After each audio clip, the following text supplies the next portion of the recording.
So I'm super excited today to show you how to really break up these pesky bar chords. This is something I get asked all the time by my students. Sean, how do I quit getting these notes that like sound like I'm sliding, but I don't mean to, or maybe muted notes, or maybe my hand isn't strong enough. But that right there is what we're really gonna focus on. Maybe my hand isn't strong enough, because that is what I've noticed the main problem is with my students most of the time. So we're gonna focus on the core notes. And what do I mean by the core notes? I mean these notes that you're not usually thinking about too much. From not a power chord, but a bar chord. So it's kind of like a power chord actually. So if you're familiar with the power chord, we're gonna do this on the fifth, starting on the fifth fret on the E, ignore my seventh string, seventh fret on A, seventh fret on D. So make that power chord, the A power chord there. Now let's try to add that ring on the sixth fret. So we're gonna be using this, but we're gonna take away that note on the A string to kind of free things up, make it sound a little bit more lighter. So, yeah. So what we're doing here is we're taking the strain off of using all the fingers at once and that necessity to just like really squeeze the crap out of your guitar, and we're just lightening up the load a little bit. So this should look like, not like my hand flipped upside down, but this should look like this a little bit here, where you're gonna have your pointer finger on the fifth fret, your ring finger on the D string on the seventh fret, and we're gonna have the middle finger on the sixth fret on the G string. So you're gonna have this sound. So let's go ahead and set our metronomes, I believe. A few moments later.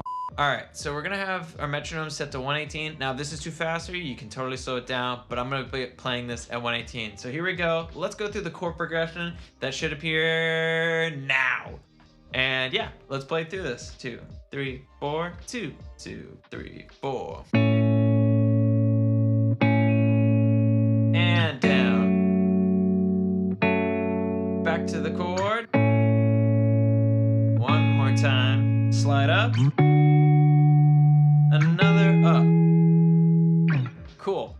So that progression right there is a nice little 1-6-4-5. Actually, technically it's a 1-6-1-4-5. But yeah, I like this progression a lot because I feel like it moves around a little bit more unexpected than the 1-4-5, even though it technically is the 1-4-5. I like taking progressions like this and really maneuvering them, which we're gonna learn how to do in the upcoming weeks. But that's your chord progression. Now what we're gonna start out with is finger picking. You can also hybrid pick this bad boy, but I would suggest starting out with finger picking just to keep things a little bit easy. So let's go ahead and set our metronomes one more time to 118. 2, 3, 4, 1, 2, here we go.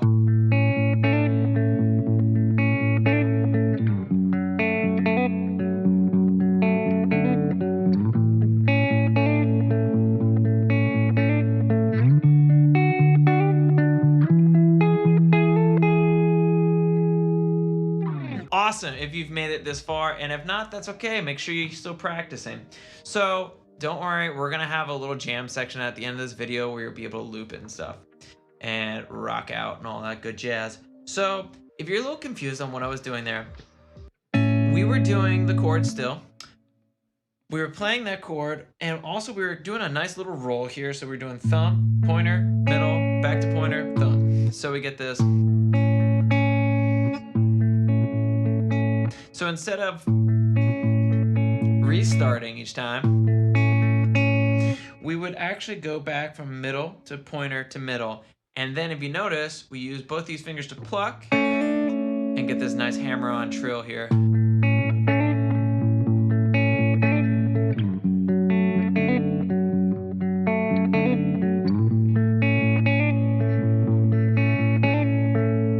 Y'all already know this is gonna end up being a song, but feel free to sample it. I would love to hear what y'all do with it.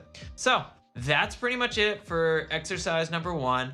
If you're curious again about the other ways to play it, here's a alternate way to doing it with finger picking. Try not to add the hammer-on picking.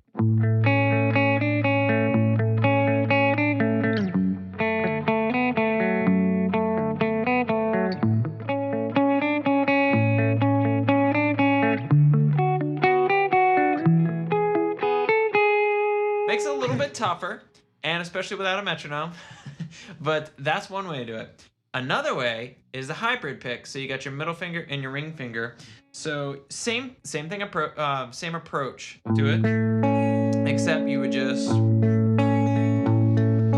move back and forth with your ring and middle. So you get.